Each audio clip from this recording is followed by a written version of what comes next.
Panginoon at tagapagligtas. Hurtful words. Kailan tayo huling nasaktan dahil sa salitang narinig natin mula sa iba? Kailan tayo nakasakit ng iba dahil sa mga pinagsasasabi ng ating dila? On hearing hurtful words, and especially about you, first examine hurtful words for truth. Pag may narinig tayong masakit na salita laban sa atin, suriin muna natin kung totoo. Kasi kung minsan hindi naman totoo, dapat hindi ka nalang masaktan. Marami namang sinasabi talaga ang mga tao, pero yung mga hindi totoo, huwag mo nang iindahin. At yung totoo, pwede natin yung kapulutan ng aral.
Jesus was unaffected by being called Beelzebub o prinsipe ng mga demonyo. Sa kabila ng paggawa niya ng maraming kabutihan, binabansagan pa siya ng sari-saring mga pangalan. Matthew 12:24, when the Pharisees heard this, they said, "He forces out demons by the power of Beelzebub, the ruler of demons." Nagpapalaya siya ng mga may karamdaman, mga inaalihan ng masasamang espiritu, nagpapagaling. At sabi ng mga religious leaders, nagpapalayo siya ng demonyo kasi siya ang prinsipe ng mga demonyo. Pero hindi hinayaan ni Jesus ang mga ganong salita para mapigilan siya sa paggawa ng mabuti. At dito, yung pinakamasakit na salita, hindi galing sa mga mangmang, hindi galing sa mga kriminal, galing sa mga religious leaders. And in truth, the tongues and words of some religious people could be most hurting. Bantayan natin ang ating mga sarili. Kung minsan may laalaman lang tayong konting verse sa Biblia, may natutunang konti, sobra na tayong manghusga ng kapwa, sobra na tayong mausig, sobra na tayong magsakit ng manakit ng kapwa at magsalita ng masasakit dahil lang sa tingin natin ay alam natin ang salita ng Diyos. Mas malupit ang dila ng mga relihiyoso kaysa sa mga hindi relihiyoso pag ang mga relihiyosong ito ay hindi nagbantay ng sarili. Pag tayo nakakarinig ng sari-saring sinasabi ng iba tungkol sa atin, lalo ngayon ang dali-daling magkalat ng sasabihin dahil sa text, dahil sa social media, suriin muna ang sinasabi nila. Galing lang ba sa emosyon o sa reason o sa ignorance ang sinasabi nila? May mga tao may sasabihin napakasakit laban sa atin dahil lang bigla silang nasaktan, bugso ng damdamin, o may nakarating sa kanilang mga bali-balita na maaring mali naman. Huwag nating patulan ng mga ganon. Huwag tayong masyadong magpa-apekto sa sinasabi ng tao na nagmumula sa kanyang emosyon. Ang pakinggan natin, kung nagsasalita ang tao galing sa kanyang katwiran. Ang sinasabi man niya ay masarap pakinggan o hindi, masakit man o hindi masakit, pero kung galing sa tahimik na loob, matalinong panunuri, payapa at kalmadong emosyon, mas dapat pakinggan yun. Yung mga galit, huwag patulan. Marami tayo din, tayo sa mismo. Maraming nasasabing masakit at mali pag tayo galit. Kaya pag merong mga sinabing iba, laban sa atin dahil ang galit sila, huwag natin masyadong dibdibin. Pati yung galit nila, humuhupa din yun. At tulad natin, nagsisisi rin sila kumisan kung ba't nila sinabi ang mga sinabi nila. Hindi naman ko mo sinabi kahapon, last week, last month, last year, yun pa rin ang laman ng puso ngayon. Pwedeng maiba ang laman ng puso. At yan ang problema sa sinasabi at binibitawang salita. Matagal ka nang nakapaghunos dili, nakapagbagong loob, matagal ka nang nagsisi, pero hindi mo pa rin nababawi yung sinabi mo nung nagdilimang yung paningin, nung nanaig ang yung galit. Kaya dapat kinokontrol talaga ang sinasabi. Salitang galing sa galit, hindi ka nagalit, pero nandun pa rin yung salita, nakaukit sa bato, nakasulat sa ulap, hindi nalilimot ng tao. So pag nagsasalita ang iba na masakit laban sa atin, gawin mong parang salamin. Manalamin ka, make good use of their words, and learn even from hurtful words. Maaari tayong matuto kahit mula sa masasakit na salitang nadidinig natin laban sa atin. Kasi madalas, ang katotohanan tungkol sa ating sarili, lalo yung di kagandahang katotohanan, sa bibig ng mga kaaway natin madirinig, hindi sa ating mga kaibigan. Mga kaibigan kasi natin, mga nagmamahal sa atin, madalas sobra tayong binibigyan ng galang, binibigyan ng alang-alang ang ating mararamdaman, hindi lagi silang nagsasabi. Kaya madalas yung totoong, hindi magandang totoo tungkol sa atin, doon sa kaaway mo yan maririnig. At pag narinig mo yan sa kanila, suriin mo. Kung totoo, learn from it. Proverbs 9:9, if you have good sense, instruction will help you to have even better sense. And if you live right, like learn from what you hear, education will help you to know even more. Pag meron ka raw katwiran, pag nakinig ka sa turo ng iba, at yung mga comment nila, turo din yun, lalo't kung totoo, lalo ka daw rurunong, lalong iinamang yung pamumuhay, lalo kang tatalino kung nakikinig sa tamang paraan. And when you hear hurtful words and the words are true, improve. In that case, may mabuti kang napakinabang mula sa iyong narinig. Work at self-improvement more than at self-defense and more at retaliation. Nakakapagod gumante. Nakakapagod lagi na lang ipaliwanag ang ating panig. So yung pagod na yun, gamitin mo na lang sa pag-i-improve ng sarili para magkaroon ng magandang bunga ang pagod na yun. And when you hear even hurtful words but true, be thankful. Dahil paalala din yun sa atin. Proverbs 25:12, listening to good advice is worth much more than jewelry made of gold. Ang nakikinig sa magandang payo ay higit pa sa pagkakaroon ng mga hiyas, mga mamahaling hiyas tulad ng ginto. At yung good advice sometimes can come in the form of gossip or criticism about us. Pag narinig mong pinag-uusapan ka pala, ganito palang sinasabi nila, tapos may katotohanan na maaaring hindi mo na pag-iisip-isip, pero dahil ngayon nakarating sa tenga mo, naisip mo tuloy, edi para kang nakinig ng payo. Bawat bato na ipinupukol sa iyo ay pwede mong ipunin para gawin mong building, monumento, ano man yun, may iipon para makabuti sa atin. Now, how about hearing hurtful words about others? May darating sa iyo, bubulong, may sasabihin siyang nakakasakit sa iba. Masakit para sa iba. Magte-text siya, mag-i-email, magpapadala ng message sa iyo na tungkol sa iba, na kung maririnig nung iba na yon ay masasaktan sila. Anong dapat nating gawin tungkol doon? Una, tanggapin natin na maraming taong ganon. Tinutukoy sila sa Biblia. 1 Timothy 5:13, besides, they will get into the habit of going from house to house. Next, they will start gossiping and become busybodies, talking about things that are none of their business. Meron daw mga hindi makadiyos na tao na pagpapalipat-lipat mula bahay dito kahit kani-kaninong bahay ang aakyatin nila, may dala-dala silang balita at pagbaba nila meron silang baon-baon na balita mula sa bahay na yon. At ngayon hindi na kailangan magpunta sa bahay-bahay. Ang dali-dali mag-text, ang dali-dali mag-forward, ang dali-dali mag-share, ang dali-dali mag-like, ang dali-daling makialam sa usapan ng may usapan, mag-comment. Dumali lalo itong masamang gawain na ito. Bagamat pwedeng gamitin yung media, yung technology, sa mabuting gawain. Pero nung paman, ano paman ang paraan, pareho lang ang tao. Mahilig magdaldalan, mahilig magchismisan, mahilig mag-usap ng mga kasiraan ng kapwa. At sabi sa Proverbs 20:19, stay away from gossips. They tell everything.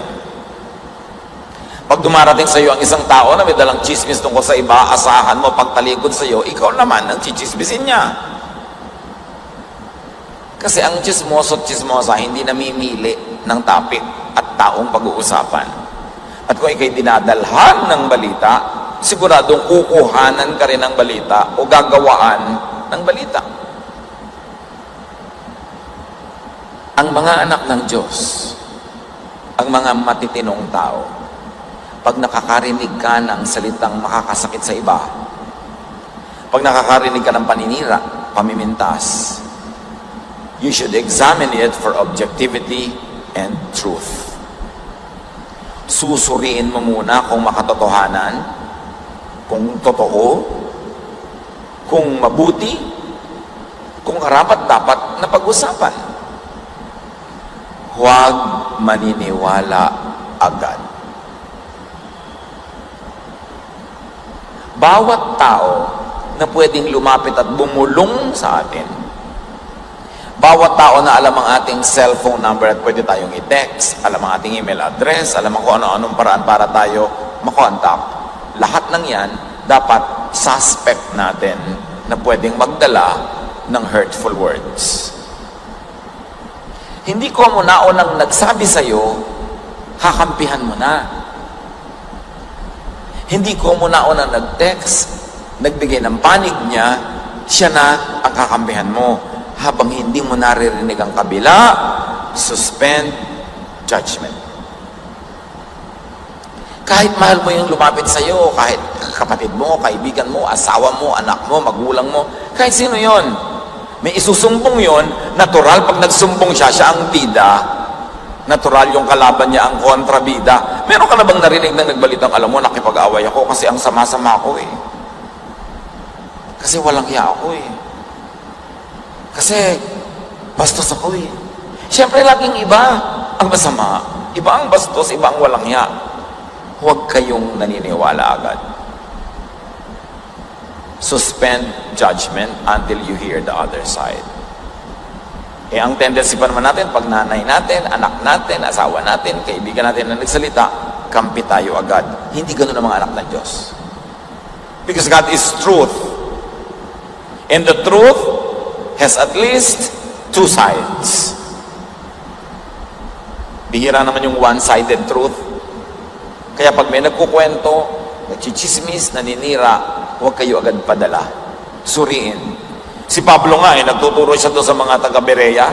Hindi ko mo sinabi niya, pininiwalaan. Sinusuri pa galing sa Bible kung talagang angkop sa sinasabi ng Bible at sinasabi ni Pablo. Acts 17:11, the people in Berea gladly accepted the message. Day after day, they studied the scriptures to see if these things were true. Sinusuri nila. Hindi sila agad-agad naniniwala. So do not be swayed by the first words that reach your ears, no matter whose voice gets to you first. Wait till you hear the other side, the other version first. So nagsusumbong sa iyong asawa mo, isinusumbong yung kapatid mo, suspend judgment. Nagsusumbong sa iyong kapatid mo, isinusumbong yung asawa mo, don't judge yet. Nagsusumbong ang nanay mo against your wife, nagsusumbong yung husband mo against your tatay, don't judge yet. Dahil pare-pareho silang related sa iyo, pare-parehong meron kang relasyon sa kanila, may tungkulin kang maging just, maging matapat sa lahat sa kanila, hindi lang doon sa unang nagbalita. Examine for objectivity and truth, and examine for motives. Bakit nagbabalita sa akin ang aking asawa? Bakit nagbabalita ang aking kapatid, ang aking nanay, ang aking anak? Pinapakampin niya ako sa kanya para isama niya ako sa kanyang gyera laban sa kung sino man. Bihira ang balitang dumarating sa atin. Madalas, propaganda. Kahit sa news, ang tinatawag, bihira yung balita. Yung gusto lang sabihin sa inyo kung ano nangyari. Madalas, meron silang gustong maging bunga, at ang bunga nila noon ay gusto nilang kontrolin ang ating utak para mapakampinat tayo sa gusto nilang pakampihan, mapagalit tayo sa gusto nilang magalit tayo. Madalas ganun. So pag may nagsasabi, nagsusumbong, tatanong mo sa sarili mo, anong motive niya? May kaaway siya, gusto niya ako ma-recruit, nakakampi. Pero yes, asawa ko siya, pero inaaway niya, nanay ko. O nanay ko siya, pero inaaway niya, asawa ko. Ano ang tungkulin ko bilang isang matinong tao? Kakampi lang ako? O kailangang suriin ko kung ano ang katotohanan? Ang salita kasing lumalabas sa ating bibig, galing sa puso. Kaya pag galit ka na sa isang tao, ang liit-liit lang na bagay na ginawa niya, galit na galit ka na, pag nagsalita ka tungkol sa kanya, pagkasama-sama na niya agad. Kaya pag may nagsasalita, susuriin nyo, ano bang laman ng puso nito? Ito namang taong to, lagi naman talaga galit sa manager namin. So ito yung may sasabihin to, syempre, tungkol sa manager, yung nakakagalit. So dapat sinasala natin ang nagdidinig. Matthew 15:11, the food that you put into your mouth does not make you unclean and unfit to worship God. Sabi ni Jesus, the bad words that come out of your mouth, or the bad words that get into your ears, are what make you unclean. Sabi ni Jesus, hindi ka na parurumi ng mga pagkain ipinapasok mo sa iyong bibig. Ang nagpaparumi sa iyo, mga salitang lumalabas sa iyong bibig, dahil yun ay nanggagaling sa puso. At tayo'y napaparumi rin ng mga salitang bumapasok sa ating tainga. Huwag nating payagan na ang tainga natin ay gawing basurahan ng iba. Nagalit sila kay A, kakausapin niya tayo para magalit din tayo, at sa pamamagitan ng ating tenga, dumumi na rin ang ating isip at ang ating puso nang hindi man lang natin sinusuri, nililitis ng tama yung taong nakasakdal. May judgment agad. It's very important. When people come to you with very negative words, bless them. Bless the speaker. Bless the griper, the critic, the gossiper, by not falling into their trap. Paano mo mabibless ang isang taong very negative? Kakapihan mo? E di lalo mo lang siyang itinulak maging negative? Galit na galit siya, papayagan mo, lalo kang manggagalit pa sa kanya, e di lalo mo siyang ibinulid sa masama. Dapat bibigyan mo siyang balance. Kung meron kang malasakit sa isang taong nagsasabi na kung ano-anong negative sa iyo, sa iyong mahinahon na paraan, pahinahunin mo rin siya. Pakalmahin mo ang kanyang galit, at dahil meron kang access sa kanyang tenga, bigyan mo siya ng katwiran, sabihan mo ng maganda, ng mabuti, at sa isang paraang hindi nakakainis, maging abogado ka naman nung isinasakdal niya. Bo, sinasabi niya, nakakainis talaga tong taong ito, bla bla bla bla bla bla. Pwede mo rin masabing, alam mo, yung tao na yan, meron din niyang ginagawang mabuti sa atin, lalo sa iyo, ganito, ganon, ganon, para umupa ang kanyang galit. At para makita rin niya yung other side ng tao na ang tingin lang niya masama, pero may mabuti rin naman. No one is perfect, so no one can be perfectly wrong. No one can be perfectly evil, because even in that area, no one is perfect. So pag dumarating sa iyong galit na tao, pag umalis, payapa siya, yun ang blessing. Hindi yung kakampihan mo, lalo mong pasusulsulan, gagatungan para lalong magalit. Hindi blessing ang tawag doon. Pag may mga nagagalit, pahupain ang loob. Pag may mga nananakit, take away their power, their energy to hurt you. You know how you take away the power of people who want to do you wrong? Take away their anger. Ang taong galit, malakas. May lakas. Yung galit, nakakapagpalakas yan eh. So pag may galit sa'yo, lalo mong ginalit, edi pinalakas mo siya para lalo kanyang masaktan. Pag may nagagalit na sa'yo, maggagawa ka rin ng masama laban sa kanya, dinadagdagan mo ang galit niya. Ano to? Dinadagdagan mo ang lakas niya. Kasi ang taong galit, malakas. Paano mo magagapi ang taong galit? Tanggalin mo yung galit. Huwag mo suklian ng masama. And one notch higher, gawan mo ng mabuti. Ano ang magagawa laban sa iyo na isang taong nawala ang galit? Ang matalinong tao, hindi ginagalit yung galit na nga. Kasi gagamitin niya yung galit niya bilang lakas laban sa iyo. Take away their energy, take away their strength by taking away their anger. Kaya nanturo ni Jesus. Galit na galit sa iyo yung isang tao, forcing you to walk 1 mile, sabi niya, walk 2 miles. May namimilit na hingin yung jacket mo, ibigay mo rin pati kamiseta mo. May galit na galit sa'yo, ikaw talaga, ikaw talaga, ikaw talaga. Imbes ipagtanggol mo yung sarili mo, makipag-away ka rin, sabihin mo, ay pasensya ka na talagang mga ko. Tapos. Mali ka, oo nga mali ako. O ano pa sasabihin niya? Pag sinabi mo, ikaw, mali ka rin, mag-aaway kayo. Kung matalino ka, hindi ka manggagalit ng kapwa. Kasi ang galit na tao, makakagawa ng masama sa'yo. Ang matalinong tao promotes peace. Kasi siya ang unang nakikinabang pag merong kapayapaan. Huwag patulan ng galit. Kahit masaktan mo siya, masasaktan ka rin niya. Pareho kayong talo. 1 Peter 3:9-10. Don't be hateful and insult people just because they are hateful and insult you. Instead, treat everyone with kindness. You are God's chosen ones, and He will bless you. The scriptures say, do you really love life?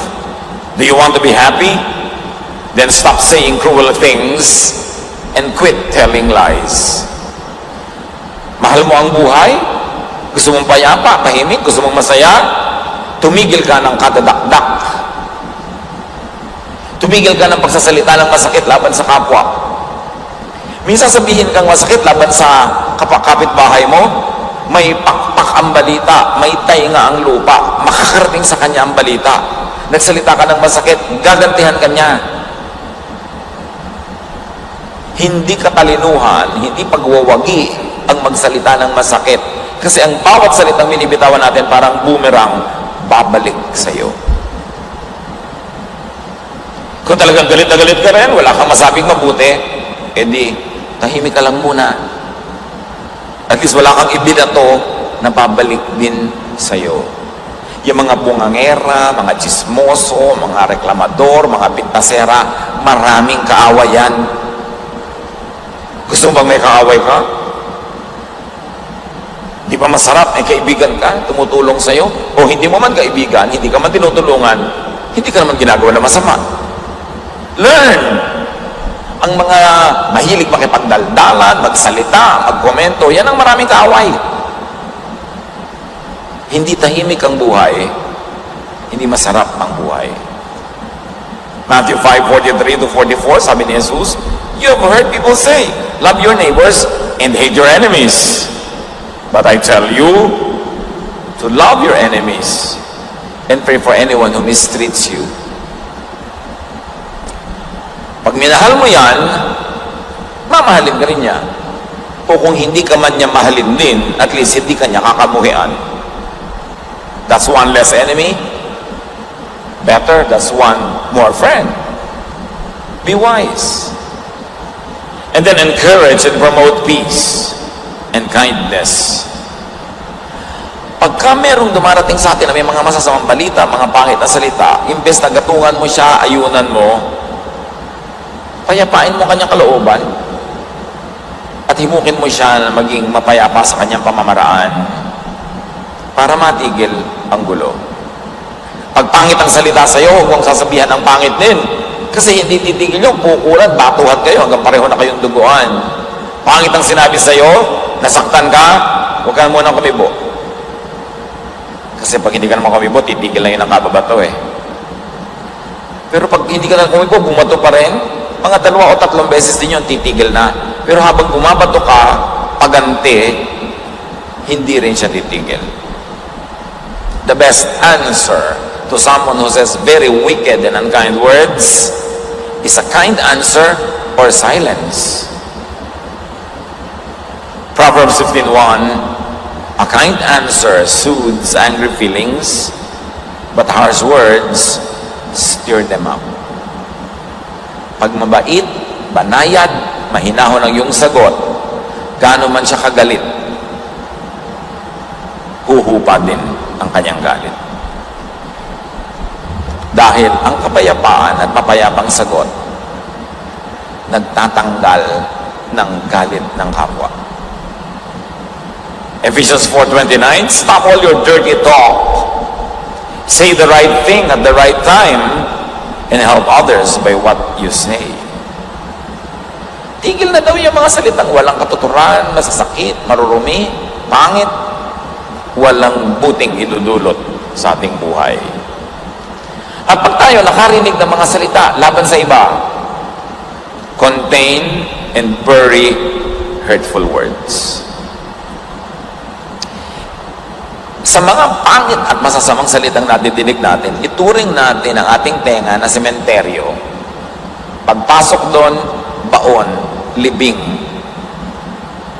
Huwag natin ituring ang ating bibig na broadcast station, Channel 99. Huwag nating ituring ang ating bibig na communication tower, na pag pumasok sa ating tenga, lalabas sa ating bibig, daig pa natin ang media.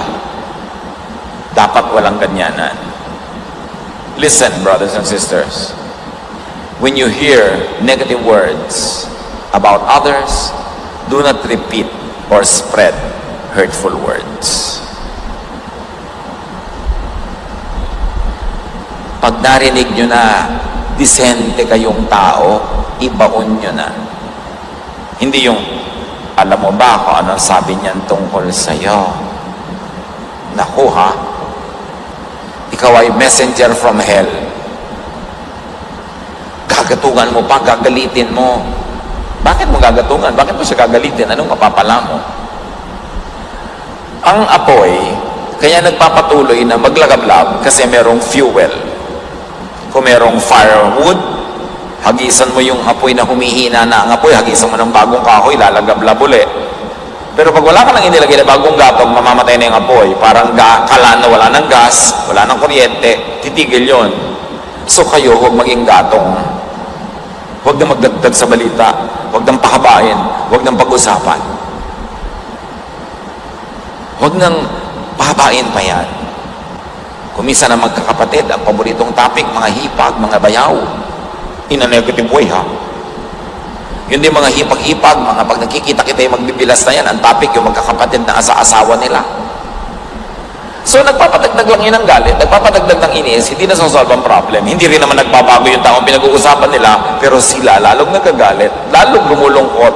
Anong benefit? Do not say or share hurtful words to persons who could or who would spread them. Pag meron na kayong alam, galing sa inyo o galing sa iba, ipapasa nyo, huwag nyo ipapasa sa iba na alam nyo, ikakalat lang niya yon. At ito kuminsan na nagpapalala ng mga gulo kahit sa mga pamilya.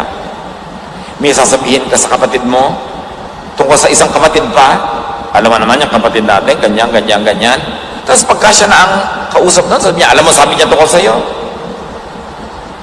Kasi ang mga alam ng tao, pag siya'y nagipit, ginagamit niyang sandata laban dun sa iba o laban sa nagsalita. Sinabihan mo ko, galit ka kay A. Nung nagalit ako kay A, wala na akong masabi. Sasabihin ko rin, alam mo ba siya, galit din sa'yo. Hindi lang ako. Idadamay niya ngayon yung iba na wala sa usapan. Alam mo ba, sabi niya tungkol sa'yo, wala ka daw kwentang tao, maramot ka daw, masama ka daw. Kasi wala na akong masabi, kukunin ko na yung sinabi ng iba na alam ko. Kaya huwag nyo ipinagtitiwala kung kani-kanino ang iniisip nyo tungkol sa iba. Kasi gagamitin nila yun pag nagipit. At kumisan gagamitin nila laban sa inyo mismo.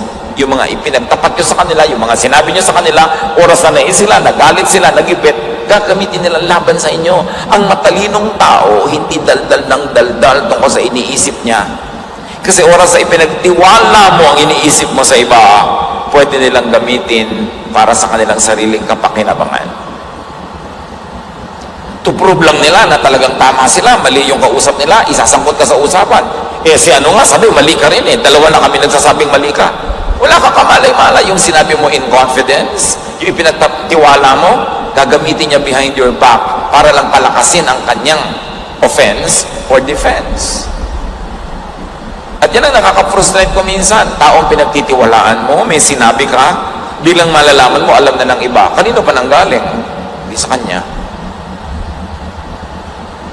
Importante na pag may nadidinig tayo, hanggat di tayo binibigyan ng permiso nung nagsabi sa atin, hindi natin uulitin sa iba. May lumapit sa'yo, alam mo nakakainis itong si person B. Sabi mo, oo nga sabi nga ni person A, nakakainis siya si person B. Sinabi sa akin ni person A. May permiso ka ba ni person A na sabihin yun? Wala. So yun ang isang uri ng betrayal. Whatever is shared in confidence, whatever is shared in private, you are not at liberty to share with others, to repeat to others. Especially if the people concerned who told you anything are people of important position, people of important social position. Dapat ang sinasabi, pinagtitiwala nila sa inyo, private. Do not betray the trust. Proverbs 21:23, watching what you say can save you and others a lot of trouble. Pag sinabi sa iyo, lalo kung emotional o galit o hurting ang nagsabi, you are not entitled to repeat or spread it. Kasi maaaring humupa na yung galit niya nung nagsabi sa iyo, pero ngayon inuulit mo pa sa iba as if hanggang ngayon galit pa siya. Ano ang narinig na hindi dapat ipapasa o sinasabi? Yung kung ang kaharap ang gusto mong pasahan ay hindi sana sasabihin nung nagsalita. Halimbawa, may persons A and B. May sinabi sa iyo si A tungkol kay B. Pero alam mo na kung nandun lang si B, kaharap niyong dalawa, tatlo kayo, hindi sasabihin ni A kasi nandun si B. Alam mong hindi niya sasabihin yon kung nandun si B. O ngayon, kayo na lang ni B ang magkausap, ba't mo sasabihin sa kanya yung sabi ni A? Kung nandun nga si B, hindi naman sasabihin ni A yun Ngayon at wala si A, sasabihin mo kay B yung sinabi ni A. That is betrayal. Kababaan ng pagkatao yung ganong kadaldalan. Sasabihin mo, pag sinabi ko ito sa kanya, pag nandito naman siya, hindi ito sasabihin nun So bakit mo ngayon sasabihin? It is shared in private. It must remain private. Titus 3:9, but don't have anything to do with stupid arguments, and stay away from disagreements and quarrels. Such arguments are useless and senseless. Sa kapapagchismisan natin tungkol kay A, nagbago na ba si A, bumuti na ba siya? Hindi pa rin. So tayo lang naiinis, tayo nagagalit, so we should stop doing this. We should talk only about what is glorifying, what is encouraging, what is uplifting. Bakit tayo mag-uusap ng mga bagay na nakakainis, nakakagalit, nakakapagpasama ng loob? Nilalaso natin ang sarili nating puso. 2 Timothy 2:16, keep away from worthless and useless talk. It only leads people farther away from God. And when you hear hurtful words said by A about B, examine the speaker. Suriin mo siya. Una, kung mahusay siyang tao, hindi siya dapat nagsasalita ng mga ganyan. Luke 6:45, good people do good things because of the good in their hearts. Bad people do bad things because of the evil in their hearts. Your words show what is in your heart. Hindi mo kailangan ng X-ray. Hindi mo kailangan ng ECG. Hindi mo kailangan ng kung ano-ano pa. Sa salita mo, alam na agad ang kondisyon ng iyong puso. Tatanungin mo, sobrang mamintas ito sobrang manira ng kapwa, qualified ba siya magsalita? Mabunga ba ang kanyang buhay? Punong-puno ba siya ng kabutihan para mamintas sa mga sinasabi niyang hindi mabuti? Ang ganda-ganda ba ng buhay niya para gawin niyang topic yung mga taong hindi siya nagagandahan ng buhay? Matthew 7:20, sabi ni Jesus, by their fruit, you will recognize them. Ang galing-galing mong mamintas ng kapwa, kumusta naman ang buhay mo? Ang galing-galing mong magsabi na, dapat ganito, dapat ganon. Kumusta naman ang buhay mo? Yung bang dapat ang nangyayari? Kasi kung hindi, shut up. Sinusuri mo dapat ang pinapakinggan. Madalas, the empty can strikes loud. Kung sino yung walang bungang mabuti, yun ang mahilig mambato. Kung sino yung walang maraming mabuting gawa, yun ang mahilig mamintas ng kapwa. So, wag dapat pakinggan. Frustrate the agenda of evil and malicious people by keeping quiet. Pag may sinabi sa inyo, do not comment. Because any comment you make will be repeated by them, even multiplied. Frustrate evil and malicious people by not playing into their hands. Pag may sinabi sila, huwag nang niyong dagdagan kasi dadami ang laman ng sabaw and the plot thickens and the soup thickens. Do not participate in it. Pag walang katuturan, walang mararating, huwag makipag-uusap, ni huwag sumagot. Maraming tanong na sinagot ni Jesus, pero may mga tanong na hindi niya pinatulan, hindi niya sinagot. Kasi alam niya, kahit anong sagot niya, wala rin namang mabuting uuwian. Minabuti na lang niya manahimik. Matthew 26:63, but Jesus did not answer. Ang lola ko, nung araw na buhay pa, pag may sinabi kang walang kwenta o nagtanong ka ng walang kwenta, titingnan ka lang niyang ganon. Hindi sasagot. Nag-iisip ko ngayon, ay, what stupid thing did I say? Kasi natapunan ako ng irap ng lola ko. Sabi niya, huwag kayo nagsasalita ng mga walang kapararakan, mga walang kabuluhan. Mapapagalitan ka. So, suriin mo na ang sarili. Even Jesus did not answer. When with malicious people, silence is best. Pag may pagtitipon, nagsimula magkaroon ng chismis, stand up and leave the group. Silence is best.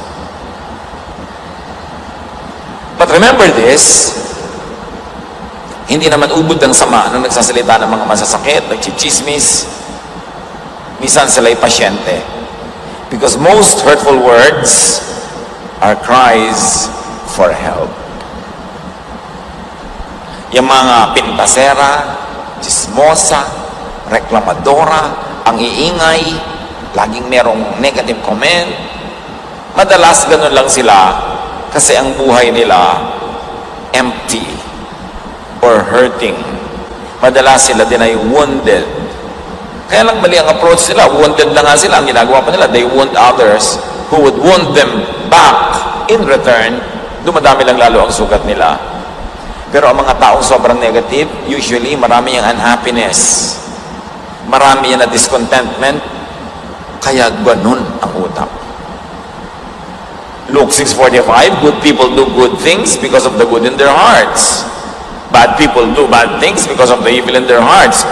Your words will show what is in your heart. So yung mga hindi maingat magsalita, ibinibisto nyo lang sa kapwa ang kalooban ninyo. At kung mayroong mga ganon, imbes mainis tayo at magalit, let the Spirit of God take control of us and let us have compassion on these hurting people who are in the business of hurting others because they don't know any better how to handle their own wounds. Marami kasi pag nasasaktan sila, ang gusto nila, manakit din ang iba. Pero hindi nila alam, lalo lang sila nagkakaroon ng mga iba pang mga sugat. It is really all important to detox the heart. Puso ang dapat unahin. Dapat talagang solvent kung bakit ganon ang isang tao. Isaiah 51:7, don't be discouraged when others insult you and say hurtful things. Kuminsan, ganun lang sila kasi sila man ay sugatan. At hindi malinaw ang kanilang isip kung anong dapat nilang gawin sa kanilang mga sugat. But stop and minimize listening to what many people say anyway. Huwag lagi makiumpok, makipag-uusapan ng mahaba. Don't encourage na humaba pa ito. Proverbs 14:7, stay away from fools or you won't learn a thing. Dapat pag may kausap ka, 2 minutes, 3 minutes, 5 minutes, 10, 15, 20, whatever, paghihiwalay nyo, you're edified.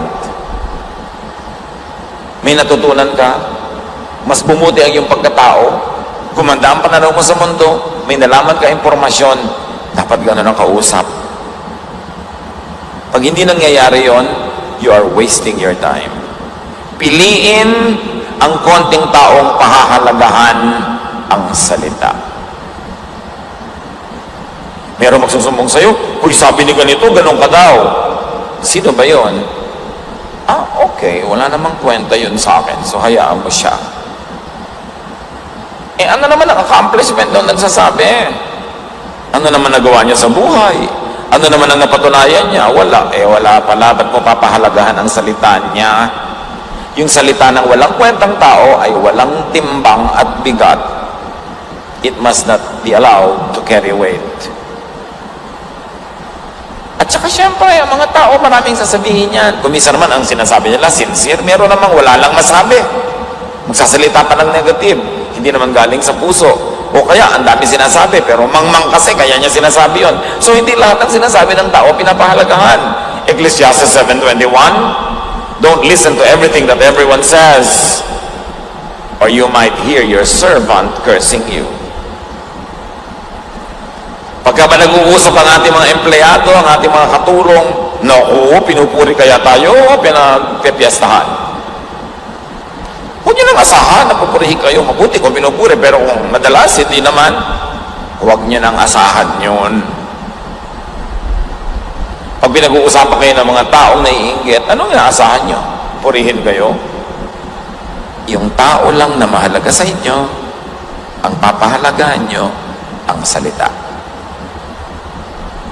Yung iba, hindi naman kayo pakain, hindi kayo tinutulungan, hayaan nyo silang sabihin nila ang gusto nilang sabihin. Do not always diddly ask, ano sabi? Mahilig tayo ganun eh. Ano sabi? Ano sabi sa'yo? Yung para kang basurahan, naghahanap ka ng basurang itatambak sa'yo. Ano sabi? Lalo alam mo na may sinasabing laban sa'yo. Is deceitful above all things and beyond cure. Madalas din tayo, pag may sinasabi, meron tayong hidden agenda. Hindi lang natin gusto mag-inform, gusto natin mag-influence. Hindi lang tayo nagsasabi ng katotohanan, gusto nating manggalit, gusto nating magkaroon ng kakampi, gusto nating manghikayat, manguto, manghuthot. Marami tayong ginagawa para manipulatin ang kapwa. The heart is deceitful above all things.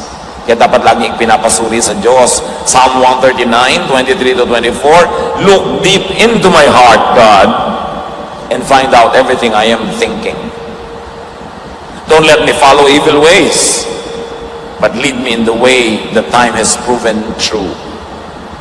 Suriin niyo po ako at gabayan para ang daanan ko lang ay yung napatunayan ng tamang landas. And stop, minimize saying hurtful words. Pigilin ang dila. Psalm 34:13, don't say cruel things and don't tell lies. Every cruel thing you say will come back to you.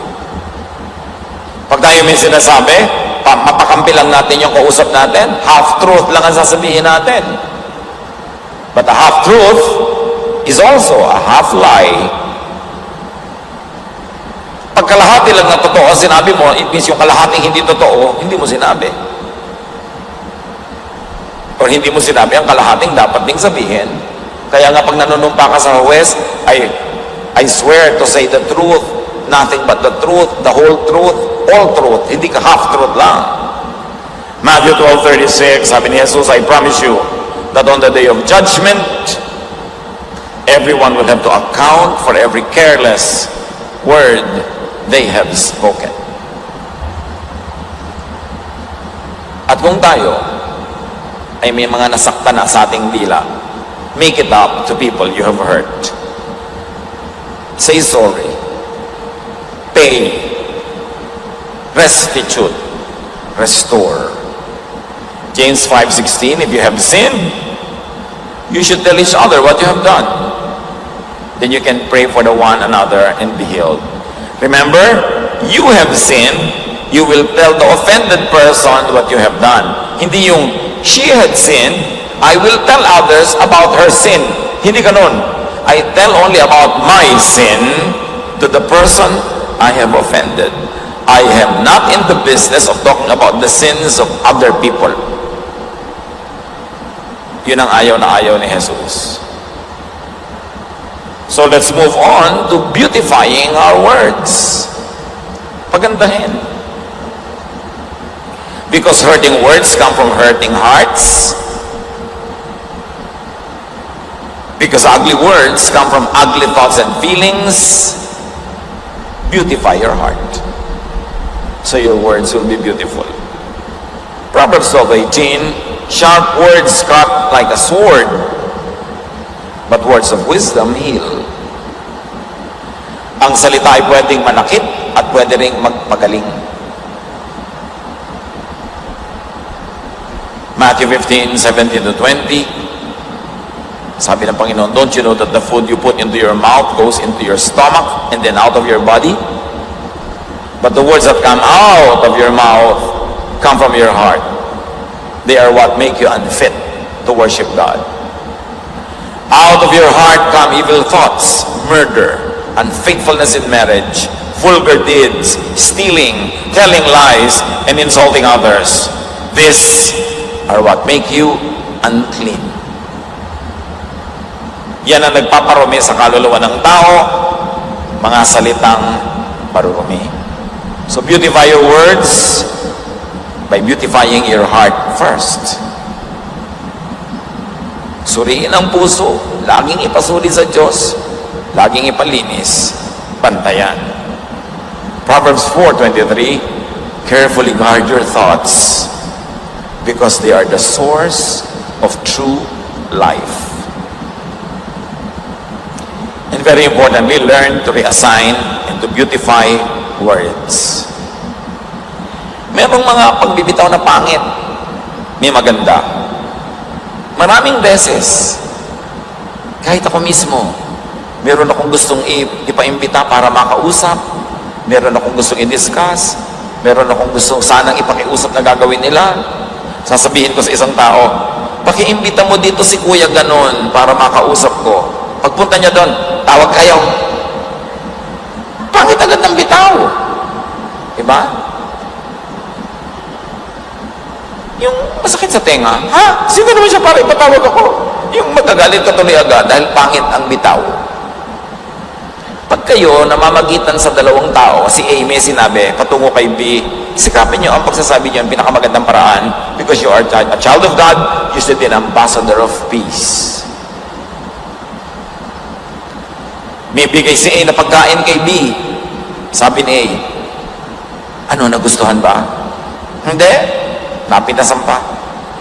Pwede mo nang pagkandahin na nilalasap-lasap niya at sinusuri.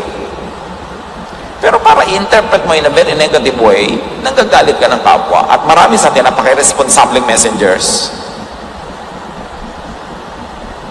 Yung boss sa office, may gusto makipag-usap, may nararamdaman, gusto magpahinga. Sasabihin sa sekretary, pwede ko bang makausap si boss, si sekretary? Pagod, tulog, ganun agad. Hindi mo lang masabing, may dinaramdam, payagan mo na natin magpahinga. Mamaya, pagka malakas na siya, tatawagin kita. Pero sabi agad sa'yo, may appointment ka ba? Pagod siya. Magagalit ka doon sa tao na hindi mo lang siya yung nagsabi sa'yo, yung sekretarya lang, pero galit ka doon sa tao kasi yung sekretarya is a secretary from hell. Hindi marunong mag-represent in a beautiful way. Lumili ka ng kaaway para doon sa boss. Samantalang wala kamalay-malay yung boss na ganun pala ang nangyayari. Beautify your words. Si Jesus nga John 11 to 13. Our friend Lazarus is asleep and I'm going to wake him up. They replied, Lord, if he is asleep, he will get better. But Jesus really meant that Lazarus was dead. But they thought he was talking only about sleep. Si Jesus man, nagpapaganda ng salita. Hindi niya sabing, si Lazarus, patay na. Sabi niya, natutulog. Tayo kumisan, may namatay na kamag-anak. Text ka agad doon sa anak, patay na nanay mo. Ano ba naman klaseng balita yan? Di ba? Naku, yung palang kapatid nyo, na-stroke. At ang pagsasabi pa, na-stroke. Pati yung pagsasabi, nakaka-stroke Ibang, gandahan yung pagsasalita. Yung tatay namin namatay, long ago, isa-isa ko tinawagan ng mga kapatid ko. I had the unpleasant task, the sad mission to tell my mga kapatid. So yung isa, tinawagan ko sa office. Sabi ko, okay ka ba? Oo, bakit? Relax ka ba dyan? Oo, maupo ka muna.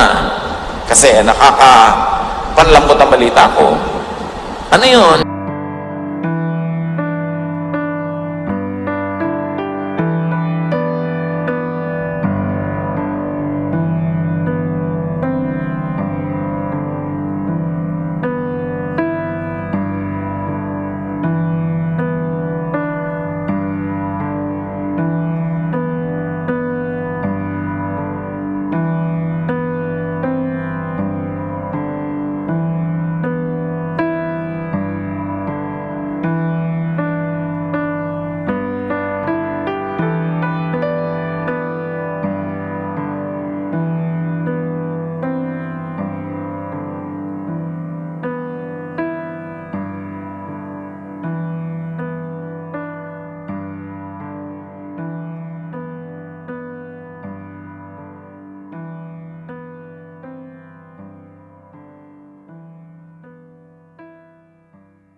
Pinipili natin.